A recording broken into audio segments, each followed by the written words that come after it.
నమస్కారం. దూరదర్శన్ వార్తలకు స్వాగతం. నేను శ్రీదేవి. ముందుగా ముఖ్యాంశాలు.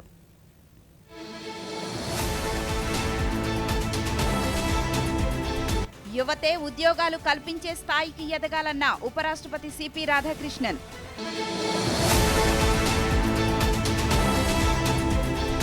నీతి ఆయోగ్ వైస్ చైర్మన్గా అశోక్ కుమార్ లాహిరి నియామకం.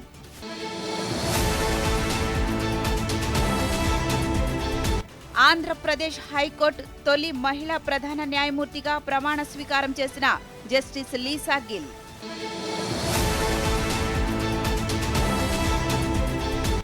రాష్ట్రంలో తీవ్రమవుతున్న ఎండలు. కర్నూలు, కడపలో 44 డిగ్రీల ఉష్ణోగ్రత నమోదు.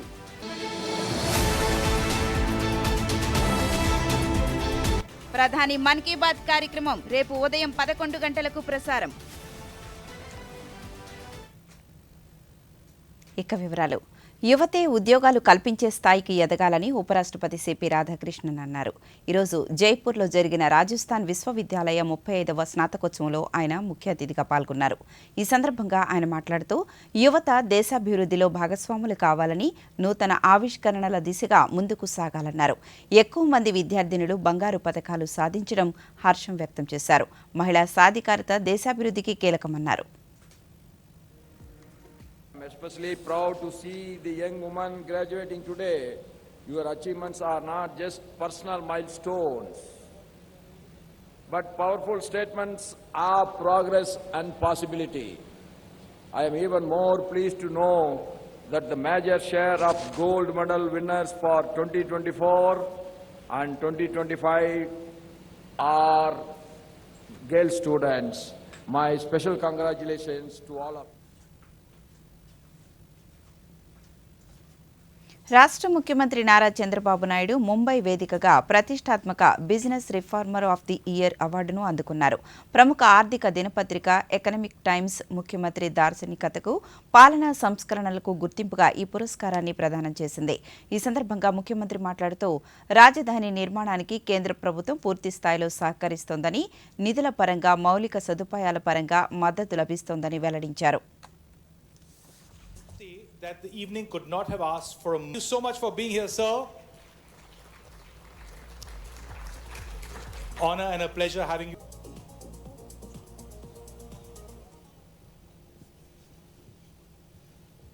I have seen so many prime ministers. I have seen industrialists also. Today you are giving award for me. Not today, long back they have given me same award, 25-30 years back. Regularly I am going to Davos, not once. Even now I am going to Davos. This is where I wanted to meet investors, promote investment, encourage entrepreneurs, then only it is possible. Now earlier I have seen prime ministers and also I have worked with presidents of India. Now I am seeing a prime minister. The present Prime Minister is very, very well versed with all developments. Technology is very strong. He is a strong reformer and also for.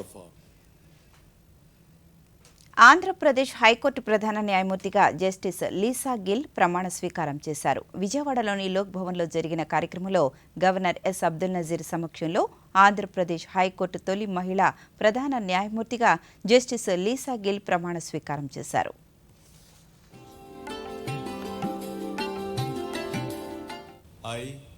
I, Lisa Gill, having been appointed Chief Justice of the High Court of Andhra Pradesh, Chief Justice of the High Court of Andhra Pradesh,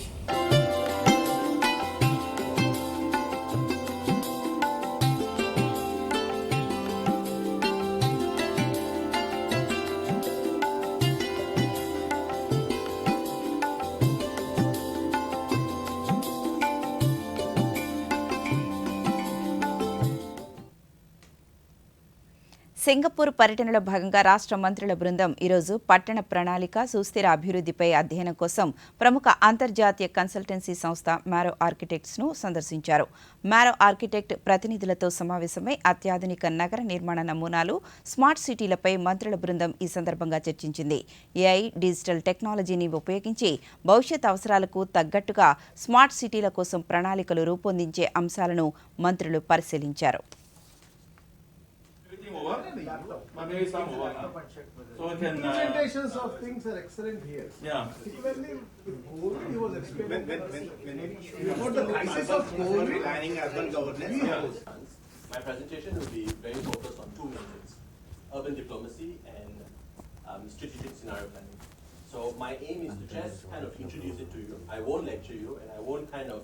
decision making here because. రాష్ట్రంలో eagle విభాగాన్ని premier ఆర్గనైజేషన్గా తీర్చిదిద్దుతున్నామని రాష్ట్ర DGP Harish Kumar Gupta తెలిపారు. కేవలం ఏడాదిన్నరలో eagle పనితీరుకు జాతీయ స్థాయి గుర్తింపు లభించిందన్నారు. గుంటూరు జిల్లా మంగళగిరిలోని ఈగల్ విభాగం రాష్ట్ర ప్రధాన కార్యాలయాన్ని ఈగల్ ఐజీ ఆకే రవికృష్ణతో కలిసి డీజీపీ ప్రారంభించారు. ఈ సందర్భంగా హరీష్ కుమార్ గుప్తా మాట్లాడుతూ గంజాయి సాగును పూర్తిగా నిర్మూలించడమే ఈగల్ యూనిట్ లక్ష్యమని స్పష్టం చేశారు.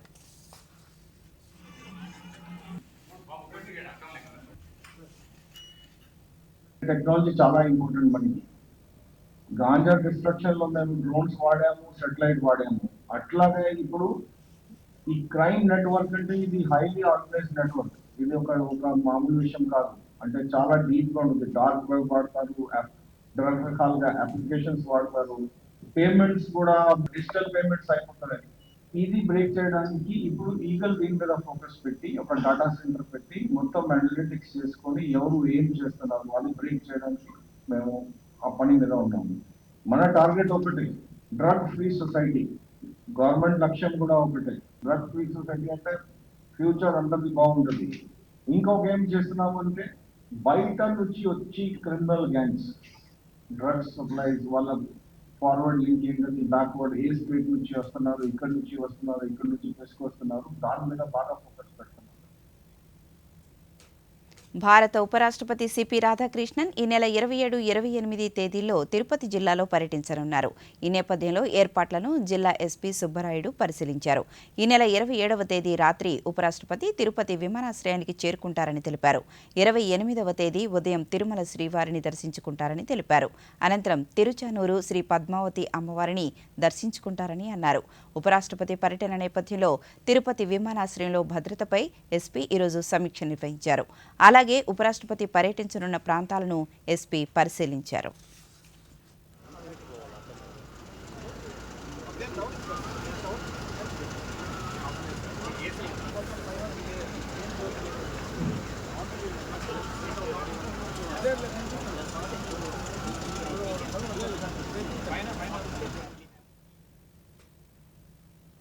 కాకినాడ జిల్లా అన్నవరంలో పంపా అక్విడక్ట్ వద్ద పోలవరం ఎడమ ప్రధాన కాలువ పనులను రాష్ట్ర జలవనరుల శాఖ మంత్రి నిమ్మల రామానాయుడు ఈరోజు పరిశీలించారు. ఆరెంపూడి, గవరయ్య, కోనేరు గ్రామాల వద్ద నేషనల్ హైవే క్రాసింగ్ వంతెల నిర్మాణాన్ని కూడా మంత్రి పర్యవేక్షించారు. తునిలో ప్రాజెక్టు పనుల పురోగతిపై సమీక్ష నిర్వహించారు. జూన్ నాటికి మొదటి దశ పూర్తి చేసి అనకాపల్లి వరకు గోదావరి జలాలు తరలించడమే రాష్ట్ర ప్రభుత్వ లక్ష్యమన్నారు. జాతీయ రహదారుల క్రాసింగ్ వద్ద వంతెనల నిర్మాణాన్ని వేగవంతం చేయాలని ఆదేశించారు.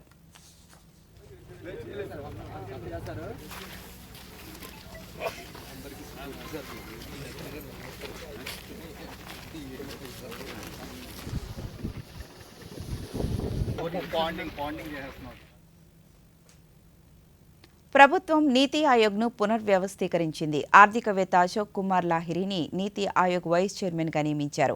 ఆయన ప్రస్తుత వైస్ చైర్మన్ సుమన్ కే బెరీ స్థానంలో బాధ్యతలు స్వీకరిస్తారు. ఈ సందర్భంగా అశోక్ కుమార్ లాహిరి ఈరోజు ప్రధానమంత్రి నరేంద్ర మోదీతో మర్యాదపూర్వకంగా సమావేశమయ్యారు. అనంతరం అశోక్ కుమార్ లాహిరి మాట్లాడుతూ ప్రభుత్వం తనపై ఉంచిన నమ్మకానికి కృతజ్ఞతలు తెలిపారు.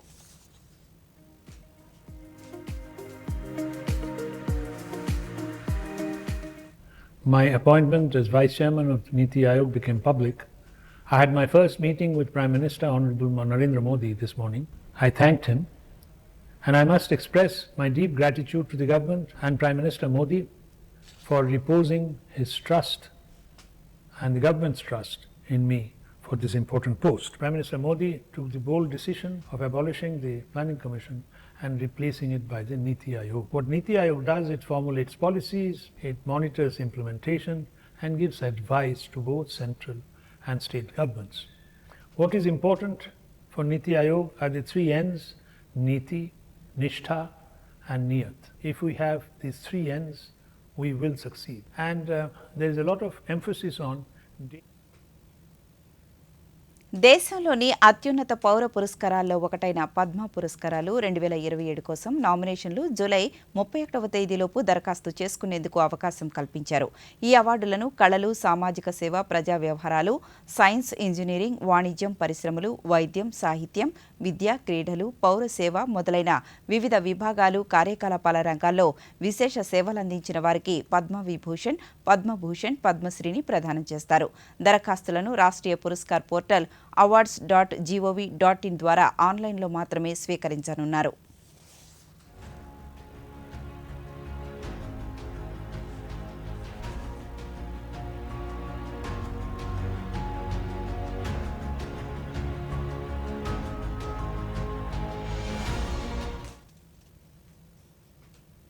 ప్రస్తుత సీజన్కు కనీస మద్దతు ధర వద్ద గోధుమల సేకరణ లక్ష్యాన్ని 15% పెంచి 34.5 మిలియన్ టన్నులకు సవరిస్తూ కేంద్ర ప్రభుత్వం నిర్ణయం తీసుకుంది. అకాల వర్షాల వల్ల పంట నష్టపోయిన రైతులకు ప్రోత్సాహం ఇచ్చేలా ఈ నిర్ణయం తీసుకున్నట్లు ఆహార శాఖ కార్యదర్శి సంజీవ్ చోప్రా వెల్లడించారు. రాష్ట్రాల వారీగా సేకరణ లక్ష్యాలను సవరించినట్లు తెలిపారు. ఈ సేకరణలో 2026-27 సంవత్సరానికి గోధుమల మొత్తం లభ్యత సుమారు 56.5 మిలియన్ టన్నులకు చేరుకుంటుందని పేర్కొన్నారు. వడగళ్ల వానలు, అకాల వర్షాల ప్రభావం వల్ల 2025-26 పంట కాలంలో మొత్తం గోధుమ ఉత్పత్తి స్వల్పంగా తగ్గి 110 నుండి 120 మిలియన్ టన్నుల మధ్య ఉండవచ్చని చోప్రా పేర్కొన్నారు.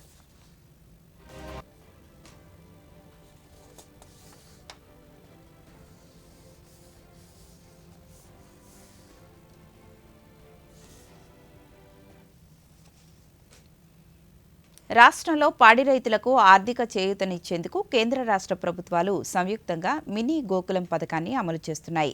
పాడి పశువులకు సురక్షిత ఆశ్రయం కల్పించడం, పాల ఉత్పత్తి పెంచడం, గ్రామీణ రైతుల ఆదాయం పెంచే లక్ష్యంతో గోకులం షెడ్లు నిర్మాణానికి చేయూతనిస్తోంది. ఈ పథకం కింద చిత్తూరు జిల్లా రైతులు లబ్ధి పొందుతున్నారు. ఆ వివరాలను ఈ స్టోరీలో చూద్దాం. మినీ గోకులం పథకం ద్వారా రైతులకు పశువుల షెడ్లు నిర్మించేందుకు ఆర్థిక సహాయం ప్రభుత్వం అందిస్తోంది. ప్రతి కుటుంబం ఒక చిన్న డైరీ యూనిట్ ఏర్పాటు చేయడమే ఈ పథకం లక్ష్యం. ఈ పథకం కింద చిత్తూరు జిల్లాలో ఇప్పటి వరకు 2,992 మంది పాడి రైతులు లబ్ధి పొందారు. 90% వరకు సబ్సిడీ ప్రభుత్వం ఇస్తోంది. రైతు వాటా కేవలం 10% మాత్రమే. యూనిట్ పరిమాణం ఆధారంగా నిర్మాణం మొత్తాన్ని అందజేస్తారు. గతంలో పశువులు ఎండకు, వానకు రక్షణ లేకుండా ఉండేవని, గోకులం షెడ్ల నిర్మాణం వల్ల మంచి వసతి లభించిందని జిల్లాలోని బంగారెడ్డిపల్లెకు చెందిన మహిళా రైతు తెలిపారు. సెంట్రల్ గవర్నమెంట్ ద్వారా మినీ గోకులం ఆవుల షెడ్డు వచ్చింది. మేము నిర్మించుకున్నాము.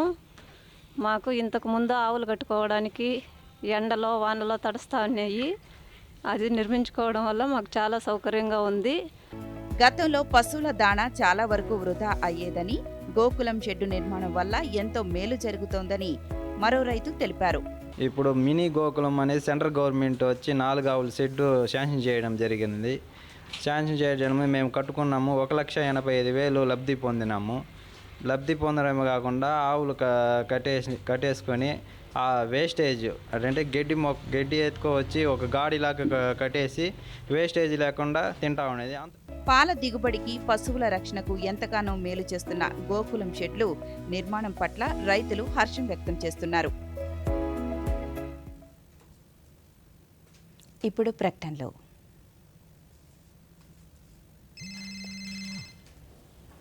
పోలీస్ మిస్ సీమా, చెప్పండి. ఇప్పటికిప్పుడే పోలీస్ స్టేషన్కి వచ్చేయండి.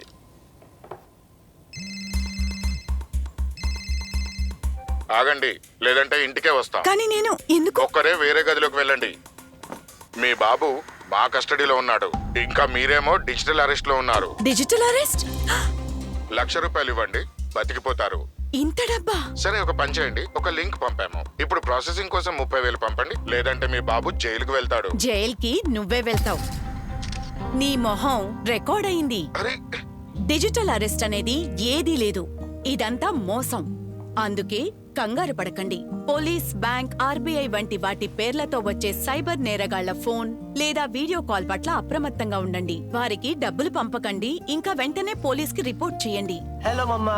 హాయ్. ఆర్బీఐ అంటుంది విషయాలు తెలుసుకోండి, జాగరూకంగా ఉండండి. తిరిగి వివరాలకు వెళ్తే ఏలూరు జిల్లాలో ప్రధాన పంటైన వరి సాగుతో పాటు వంగ సాగు కూడా చూడవచ్చు. ఈ పంటకు రసం పీల్చే పురుగు బెడద నుంచి విముక్తి కలిగేలా అధికారులు రైతులకు ఎప్పటికప్పుడు సూచనలు, సలహాలు అందిస్తూ రైతులు నష్టపోకుండా చర్యలు తీసుకుంటున్నారు. ఆ వివరాలేంటో ఇప్పుడు చూద్దాం. ఏలూరు జిల్లా వ్యవసాయ ఆధారిత జిల్లా. ఇక్కడ ప్రధానంగా వరి పంట ఎక్కువగా సాగు చేస్తారు. దీంతో పాటు సమానంగా ఉద్యాన పంటలు కూడా చూడవచ్చు. జిల్లాలో 25 నుండి 30 ఎకరాల వరకు వంగ కూడా సాగులో ఉంది. ప్రస్తుతం ఈ పంటకు రసం పీల్చే పురుగు బెడద ఎక్కువగా ఉండి దిగుబడి తగ్గడంతో పాటు కాయలు పేలవంగా తయారవుతాయి. జిల్లాలోని పెదవేగి మండలం పినకడిమిలో ఈ పంట సాగు చేస్తున్న రైతు లక్ష్మీనారాయణ తన పంట వివరాలను వెల్లడిస్తూ ఎండాకాలంలో ఎక్కువగా ఉండే ఈ తెల్లదోమ పంటను నాశనం చేస్తుందని, సస్యరక్షణ విధానాలను ఉద్యానవన శాఖ అధికారులు ఎప్పటికప్పుడు సూచనలు ఇస్తున్నారని, వాటిని పాటిస్తూ పంట సాగు చేస్తున్నామన్నారు. దీని నివారణకు ప్రధానంగా ఎల్లో ట్రాప్ షీట్స్తో పాటు గట్ల మీద బంతిపూల మొక్కలను పెంచుతున్నట్లు తెలిపారు. ఈ పురుగు దాడి వల్ల పంట నష్టపోవాల్సి వస్తుందని తెలిపారు. మాకు ఈ తెల్లదోమ సీజనల్గా అటాక్ కాదండి, 365 రోజులు అటాక్ చేస్తూనే ఉంటుంది. ఈ పురుగు అంటే కంట్రోల్ అవుతుంది కానండి, ఈ తెల్లదోమ మాత్రం కంట్రోల్ అవ్వట్లేదండి. ఎన్ని మందులు కొట్టినా ప్రభుత్వం వారు అగ్రికల్చర్ వారి ద్వారా సలహాలు, సూచనలు ఇస్తున్నారు. ఆ సూచనలను తీసుకుని మేము వాటికి సకాలంలో సస్యరక్షణ చర్యలు చేసుకుంటూ ఇట్లా వ్యవసాయాన్ని ముందుకు తీసుకెళ్తున్నామండి. జిల్లా ఉద్యానవన శాఖ అధికారి షాజా నాయక్ పంట వివరాలను తెలుపుతూ ప్రధానంగా ఎండాకాలంలో ఈ తెల్లదోమ ఉధృతి విస్తృతంగా ఉంటుందని, ఈ సమయంలో రైతులు సస్యరక్షణ విధానాలపై దృష్టి పెట్టి పంట సాగు చేయాలన్నారు. పంట చివరి దశలో ఈ పురుగు బెడద ఎక్కువగా ఉంటుందని, రైతులను ఎప్పటికప్పుడు అప్రమత్తం చేస్తూ నష్టపోకుండా చర్యలు తీసుకుంటున్నామని వివరించారు. ఈ పురుగు ఉధృతిగానే తగ్గకపోతే అప్పుడు మనము కెమికల్ పెస్టిసైడ్స్కు మాత్రమే వెళ్ళాలి. ముఖ్యంగా కాయదొల్చే పురుగుకు వచ్చేసి మనము ప్రొఫెనోఫాస్ 1 మిల్లీలీటర్లు 1 లీటర్ కలిపి ఎకరాకు 200 లీటర్లో 10 రోజుల వ్యవధిలో పిచికారి చేస్తే దీని యొక్క ఉధృతిని మనం తగ్గించవచ్చు. పురుగు కూడా ఉధృతి కాస్త ఇప్పుడైతే కంట్రోల్లోనే ఉంది. ఈ వేసవి కాలంలో మాత్రం కొద్దిగా ఇది ఉధృతి ఉంటుంది కాబట్టి ఈ సూచనలన్నీ పాటించి చేస్తే రైతులు మంచి గణనీయమైనటువంటి దిగుబడి సాధించడానికి అవకాశం ఉంది. మణిపూర్లోని ఉఖ్రుల్ జిల్లాలో అస్సాం రైఫిల్స్ సిబ్బంది సాయుధ గ్రూపులకు టాక్టికల్ యూనిఫామ్లు, బుల్లెట్ ప్రూఫ్ జాకెట్లు, ఇతర పరికరాలను తరలిస్తుండగా పట్టుబడ్డారని పేర్కొంటూ సామాజిక మాధ్యమంలో జరుగుతున్న ప్రచారాన్ని కేంద్ర ప్రభుత్వం ఖండించింది. ఉద్రిక్తతను రెచ్చగొట్టేలా అసత్య సమాచారాన్ని వ్యాప్తి చేస్తున్నారని, సున్నితమైన అంశాల పట్ల ప్రజలు అప్రమత్తంగా ఉండాలని భారత పత్రికా సమాచార కార్యాలయం PIB స్పష్టం చేసింది. ఏదైనా సమాచారాన్ని అధికారికంగా ధృవీకరించుకున్న తరువాతే నమ్మాలని PIB ఫ్యాక్ట్ చెక్ తెలిపింది.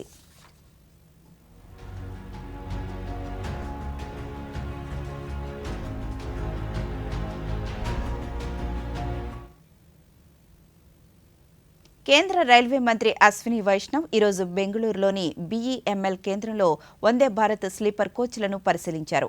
ఈ సందర్భంగా ఆయన మాట్లాడుతూ ప్రయాణికులకు ఆధునిక సౌకర్యాలను అందించాలనే లక్ష్యంతో అధునాతన డిజైన్, ఏరోడైనమిక్ బాహ్య రూపంతో కూడిన వందే భారత్ స్లీపర్ కోచ్లను రూపొందిస్తున్నట్లు తెలిపారు.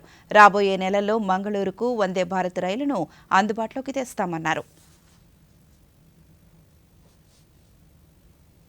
Vande Bharat train to Mangaluru, service from Mangaluru all the way to Madgaon. That service is now being planned. The electrification between Hassan and Mangaluru is now complete. Testing and trials are being done. Very soon we should have, within next few months, we should have the Vande Bharat service between Mangaluru and towards Madgaon. So the entire coastal Karnataka will be serviced by Vande Bharat. Market సంక్లిష్టతలను అధిగమించడానికి securities and exchange board of India మరింత అధునాతనమైన ముందస్తు నియంత్రణ విధానాన్ని అవలంబించాలని కేంద్ర ఆర్థిక శాఖ మంత్రి నిర్మలా సీతారామన్ పేర్కొన్నారు. ఈరోజు ముంబైలో నిర్వహించిన securities and exchange board of India 38వ వ్యవస్థాపక దినోత్సవ కార్యక్రమంలో ఆమె మాట్లాడుతూ పెట్టుబడిదారుల కోసం యూపీఐ ఆధారిత ఐపీఓ విధానంతో భారత్ అగ్రస్థానంలో నిలుస్తోందన్నారు. పెట్టుబడిదారుల రక్షణపై సెబీ దృష్టి సారించాలని సూచించారు. In the world to enable IPO applications through UPI, bringing real-time retail participation in primary markets to every smartphone.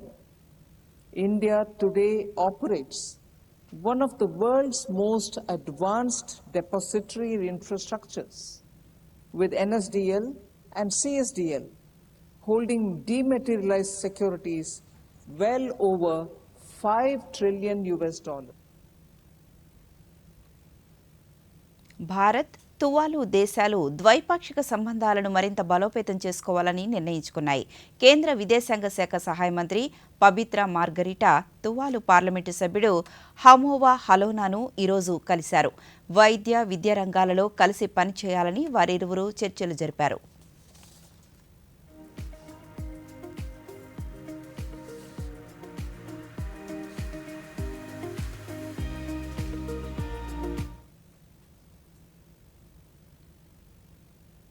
పశ్చిమ బెంగాల్ దేశానికి మార్గదర్శకంగా నిలిచేలా ఓటర్లు విచక్షణతో వ్యవహరించాలని రాయ్బరేలీ పార్లమెంటు సభ్యులు రాహుల్ గాంధీ అన్నారు. ఈరోజు కోల్కతాలో జరిగిన బహిరంగ సభలో ఆయన మాట్లాడుతూ రాష్ట్రంలో నిరుద్యోగ సమస్యను పరిష్కరించడానికి కృషి చేస్తామన్నారు.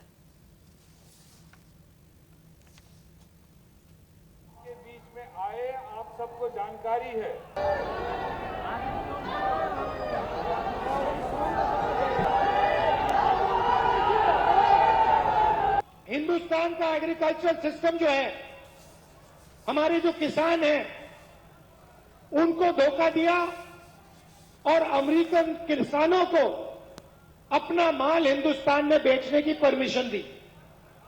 ये काम किसी भी प्रधानमंत्री ने नहीं किया, आज तक किसी प्रधानमंत्री ने नहीं किया. अमेरिका के जो खेत हैं हजारों एकड़ के खेत हैं, हमारे छोटे खेत होते हैं. हमारे यहां मैकेनाइजेशन नहीं होता, अमेरिका में फुल मैकेनाइजेशन है. कंबाइन हार्वेस्टर, मशीनरी, टेक्नोलॉजी सब चलती है वहां. अमेरिका के किसान का माल हिंदुस्तान में बिकना शुरू हो जाएगा. हिंदुस्तान के सब किसान, बंगाल के किसान बर्बाद हो जाएंगे. భారత్, అమెరికా దేశాలు ఇండో పసిఫిక్ రక్షణ సంబంధాలను బలోపేతం చేసుకునే దిశగా చర్యలు చేపట్టాయి. Chief of defence staff CDS general Anil Chauhan, US Indo Pacific కమాండ్కు చెందిన సీనియర్ అధికారి జనరల్ కెవిన్ బి స్నైడర్తో సమావేశమయ్యారు. ప్రాంతీయ భద్రత విషయంలో ఇరు దేశాల మధ్య విస్తరిస్తున్న వ్యూహాత్మక సమన్వయాన్ని పునరుద్ఘాటించారు. ఈ సందర్భంగా ఇరు దేశాలు సాంకేతికత, ఉమ్మడి సైనిక భాగస్వామ్యంపై దృష్టి పెట్టాయి.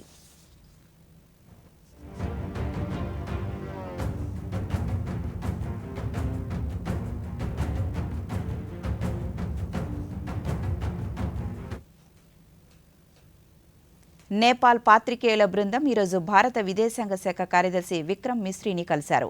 ఈ సందర్భంగా విక్రమ్ మిస్రీ వారితో చర్చల్లో భాగంగా భారత్, నేపాల్ దేశాలు ద్వైపాక్షిక సంబంధాలలో గణనీయమైన పురోగతిని సాధించాయని పేర్కొన్నారు. ఇరు దేశాలు భవిష్యత్తులో కలిసి ముందుకు సాగాలని ఆకాంక్షించారు.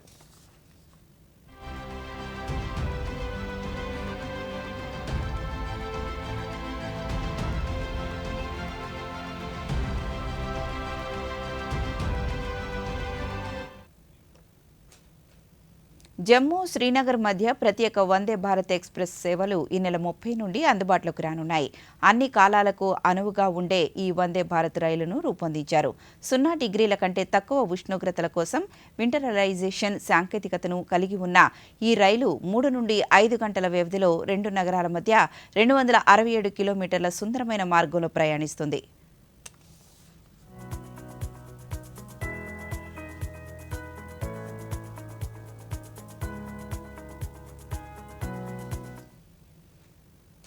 హైదరాబాద్ స్కై రూట్ ఏరోస్పేస్ వేదికగా దేశపు తొలి ప్రైవేటు ఆర్బిటల్ రాకెట్ విక్రమ్-1 ప్రయాణం మొదలు కానుంది. ఇందులో భాగంగా శంషాబాద్లోని మ్యాక్స్ క్యూ క్యాంపస్లో ఏర్పాటు చేసిన ప్రత్యేక కార్యక్రమంలో తిరుపతి జిల్లా శ్రీహరికోటకు పంపనున్న రాకెట్ విక్రమ్-1ను తెలంగాణ ముఖ్యమంత్రి రేవంత్ రెడ్డి జెండా ఊపి ప్రారంభించారు. ఫ్రీ ఫ్లైట్ పరీక్షలన్నింటినీ పూర్తి చేసుకుని తదుపరి ప్రయోగం కోసం సతీష్ ధావన్ స్పేస్ సెంటర్కు రాకెట్ విక్రమ్-1 చేరుకోనుంది.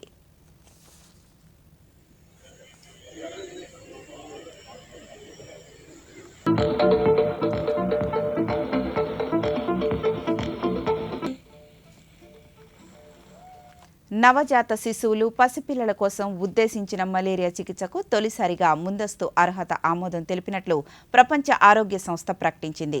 ఆర్టిమెథర్ లుమెపాంట్రిన్ అనేది దోమల ద్వారా సంక్రమించే వ్యాధి. ఈ వ్యాధి బారిన పడిన అతి చిన్న వయసు వారి కోసం ప్రత్యేకంగా రూపొందించిన మొట్టమొదటి మలేరియా నిరోధక ఫార్ములేషన్కు ప్రపంచ ఆరోగ్య సంస్థ ఆమోదం తెలిపింది.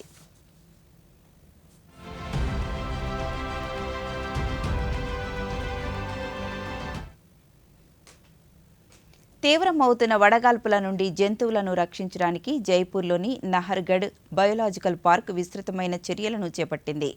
జంతువుల ఆవరణలలో జంబో కూలర్లు, స్ప్రింక్లర్లు, మిస్టింగ్ సిస్టంలను ఏర్పాటు చేసింది. వేసవి తాపాన్ని తట్టుకునేలా జంతువులకు తరచుగా స్నానాలు చేయించడం, నీడను కల్పించడంతో పాటు ఆహారపు అలవాట్లలో మార్పులు చేశారు. డీహైడ్రేట్ కాకుండా ఉండేందుకు పుచ్చకాయ, ఖనిజాలు అధికంగా ఉన్న చల్లని నీటిని అందిస్తున్నారు.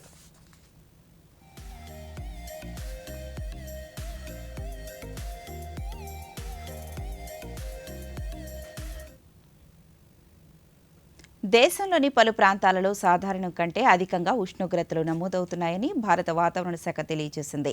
తాజా అంచనాల ప్రకారం వాయువ్య భారతదేశంలో 40 డిగ్రీల నుంచి 44 డిగ్రీల ఉష్ణోగ్రతలు నమోదవుతున్నాయని ఆ శాఖ తెలిపింది. రాజస్థాన్లోని శ్రీగంగా నగర్లో అత్యధికంగా 44.5 డిగ్రీల ఉష్ణోగ్రత నమోదైనట్లు పేర్కొంది.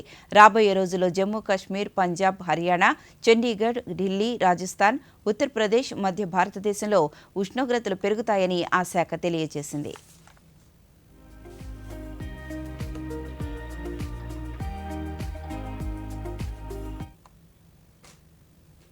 హిమాచల్ ప్రదేశ్లో వాతావరణ మార్పులు సంభవించే అవకాశం ఉందని భారత వాతావరణ శాఖ పేర్కొంది. వర్షం, తుఫాను, హిమపాతం సంభవించే అవకాశం ఉందని అంచనా వేసింది. ఈ నెలాఖరు వరకు వర్షాలు కొనసాగే అవకాశం ఉంది. దీంతో ఉష్ణోగ్రతలు 2 నుండి 4 డిగ్రీల వరకు తగ్గుతాయని వెల్లడించింది.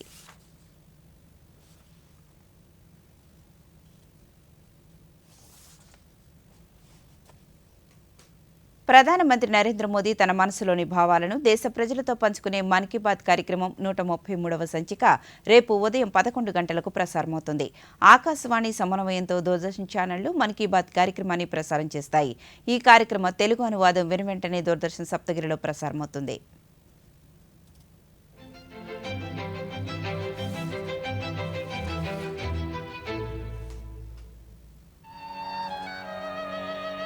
ये आकाशवाणी है। मन की बात माननीय प्रधानमंत्री श्री नरेंद्र मोदी भारत की जनता से साझा करें। రాష్ట్రంలో వడగాల్పుల పట్ల ప్రజలు అప్రమత్తంగా ఉండాలని రాష్ట్ర విపత్తుల నిర్వహణ సంస్థ మేనేజింగ్ డైరెక్టర్ ప్రఖర్ జైన్ తెలిపారు. ఇవాళ కర్నూలు జిల్లా నగరడోనా, కడపలో గరిష్టంగా 44 డిగ్రీల సెల్సియస్ ఉష్ణోగ్రత నమోదు కాగా 18 జిల్లాల్లోని 172 మండలాల్లో 41 డిగ్రీలకు పైగా ఉష్ణోగ్రతలు నమోదైనట్లు తెలిపారు. ఇక రేపు 23 మండలాల్లో వడగాల్పులు వీస్తాయని తెలిపారు.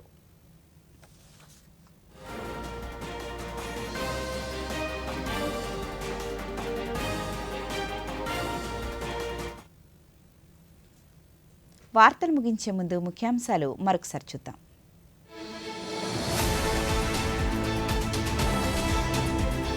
యువతే ఉద్యోగాలు కల్పించే స్థాయికి ఎదగాలన్న ఉపరాష్ట్రపతి సిపి రాధాకృష్ణన్.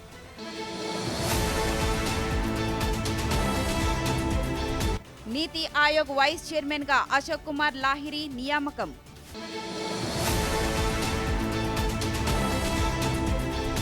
ఆంధ్రప్రదేశ్ హైకోర్టు తొలి మహిళా ప్రధాన న్యాయమూర్తిగా ప్రమాణ స్వీకారం చేసిన జస్టిస్ లీసా గిల్.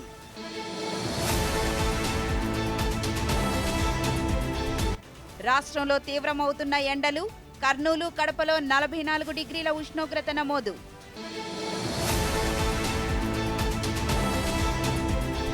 ప్రధాని మన్ కీ బాత్ కార్యక్రమం రేపు ఉదయం 11 గంటలకు ప్రసారం. ఈ వార్తలు ఇంతటితో సమాప్తం. నమస్కారం.